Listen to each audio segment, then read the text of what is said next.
हर हर महादेव। नमस्कार। मेरे YouTube channel श्रद्धा में आप सभी लोगों का हार्दिक स्वागत है। उम्मीद करती हूँ कि आप सभी सुखी और स्वस्थ होंगे, भगवान की भक्ति में व्यस्त होंगे। आइए जानते हैं आज इस वीडियो के माध्यम से शिव महापुराण संहिता 4 की दूसरे अध्याय के बारे में, जिसमें शिव भक्तों के आख्यान के बारे में बताया गया है। श्री कृष्ण जी ने उपमन्यु से पूछा, हे ब्राह्मण राज, भगवान शिव के पूजन से जिन शिव भक्तों का उद्धार हुआ है, अर्थात शिव जी की विशेष कृपा जिन्हें प्राप्त हुई है, उनके विषय में बताइए। श्री कृष्ण जी के प्रश्न सुनकर उपमन्यु बोले, हे कृष्ण, राक्षस राज हिरण्यकश्यप ने शिव जी को अपनी घोर तपस्या से प्रसन्न किया। तब उन्होंने उसे ऐश्वर्य संपन्न राज्य प्रदान किया। उसी का पुत्र नंदन भी शिव जी से वरदान पाकर युद्ध में विजयी हुआ और उसने देवराज इंद्र को 10,000 वर्षों तक अपना दास बनाए रखा। इस प्रकार सतमुख राक्षस ने शिव पूजन कर 1000 पुत्र प्राप्त किए। जब ऋषि याज्ञवल्क्य ने शिव जी की आराधना से उन्हें प्रसन्न किया तो वे वेदों में महान ज्ञाता हुए। व्यास मुनि को भी शिव कृपा से वेद पुराण इतिहास और शास्त्रों का ज्ञान प्राप्त हुआ। एक बार की बात है, शिव जी के क्रोध से पृथ्वी का सब जल सूख गया था। तब सब देवताओं ने शिव जी की आराधना कर उन्हें प्रसन्न किया।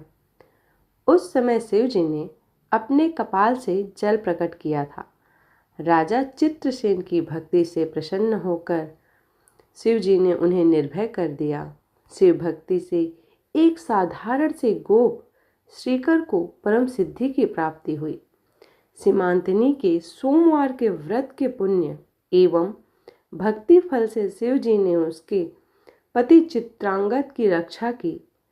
चंचुला नामक व्यभिचारिणी स्त्री को गोकर्ण में कथा सुनने से भक्तवत्सल भगवान शिव ने उसके सभी पापों का नाश कर दिया और उसके पति विंदुक की भी सद्गति प्रदान की। महाकाय नामक व्याध ने शिव भक्ति से सद्गति पाई। महामुनि दुर्वासा को शिव भक्ति से मोक्ष प्राप्त हुआ। यही नहीं, ब्रह्मा जी ने शिव की आराधना द्वारा इस पूरी सृष्टि की रचना की। मार्कंडेय जी भगवान शिव की कृपा से ही दीर्घायु हुए। भगवान शिव के वर से ही सांडिल्य जगत प्रसिद्ध एवं पूजनीय हुए। इस प्रकार मैंने आपको शिव जी के अनेकों भक्तों के बारे में बताया, जिन्हें शिव कृपा से रिद्धि सिद्धि की प्राप्ति हुई है। इस प्रकार शिव महापुराण संहिता 4 का दूसरा अध्याय समाप्त होता है। अब जानते हैं तीसरे अध्याय के बारे में, जिसमें भगवान शिव के महात्म्य का वर्णन बताया गया है। श्री कृष्ण जी ने उपमन्यु से पूछा, हे महामुने, क्या भगवान शिव मुझे भी दर्शन देंगे? उनकी बात सुनकर उपमन्यु बोले, अवश्य ही भगवान शिव आपको दर्शन देंगे।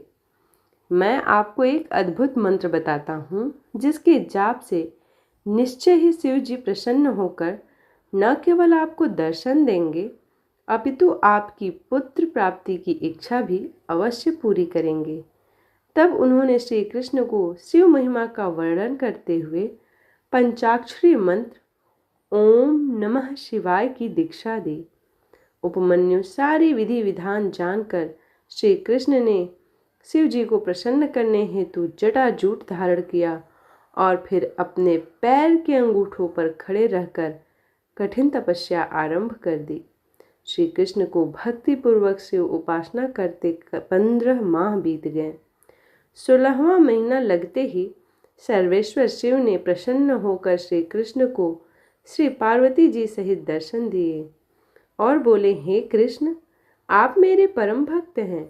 आपकी इस भक्तिपूर्ण आराधना से मैं बहुत प्रसन्न हूँ। मांगो, क्या चाहते हो? शिव जी के ऐसे वचन सुनकर श्री कृष्ण बोले, हे देवाधिदेव महादेव जी, आप मुझे दर्शन देकर आज मेरा जीवन सफल कर दिए। भगवान, मैं आपसे चाहता हूँ कि मैं सदा धर्म के मार्ग पर चलूँ और संसार में यश प्राप्त करूँ। मेरा निवास आपके पास हो और आप में मेरी सदा दृढ़ भक्ति बनी रहे। मैं सदा युद्ध में विजयी रहूं। मैं शत्रुओं का नाश कर योगी जनों का प्यारा बनूं और मुझे 10 पराक्रमी पुत्रों की प्राप्ति हो। श्री कृष्ण के वचनों को सुनकर शिव जी ने प्रसन्नतापूर्वक उन्हें सभी वरदान प्राप्त किए। श्री पार्वती जी ने लोक कल्याण हेतु ब्राह्मणों की सेवा करने का वर प्रदान किया। तत्पश्चात शिव पार्वती अंतर्ध्यान हो गए। तब श्री कृष्ण भी प्रसन्नतापूर्वक उपमन्यु के पास पहुँचे और अपने वरदान के बारे में बताकर वे अपनी नगरी द्वारिका को चले गए। श्री रामचंद्र जी ने भी भगवान शिव की आराधना कर उन्हें प्रसन्न किया और उनसे दिव्य अस्त्र प्राप्त किए।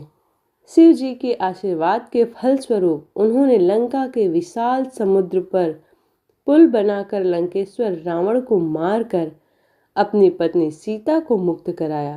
परशुराम ने शिव जी को प्रसन्न कर शिव जी से परशु नामक फरसा प्राप्त किया और उससे ही अपने पिता ऋषि जमदग्नि का वध करने वाले सहस्त्रार्जुन का वध किया।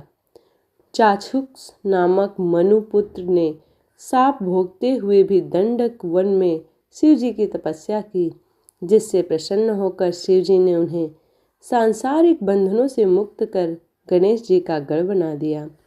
गर्ग मुनि की आराधना से प्रसन्न होकर 1000 पराक्रमी पुत्रों का आशीर्वाद प्रदान किया। शिव जी की कृपा से ही गालव नामक एक निर्धनी ने अपनी तपस्या से शिव जी को प्रसन्न कर अपने पिता को पुनर्जीवित कर दिया। मुनियों, इस प्रकार मैंने आपसे शिव महात्म्य का वर्णन किया है। इस प्रकार शिव महापुराण संहिता 4 का 3रा अध्याय भी समाप्त होता है। उम्मीद करती हूँ कि आज की ये वीडियो आप लोगों को पसंद आई हो और आप लोगों के लिए सहयोगपूर्ण हुई हो। वीडियो पसंद आई हो तो वीडियो को ज़्यादा से ज़्यादा शेयर करें, लाइक करें और चैनल को सब्सक्राइब करें। इसी प्रकार की भक्ति भाव और पूजा पाठ से जुड़ी हुई वीडियोस को प्राप्त करने के लिए चैनल को सब्सक्राइब करना ना भूलें। मिलते हैं अगले अध्याय में, तब तक के लिए हर हर महादेव।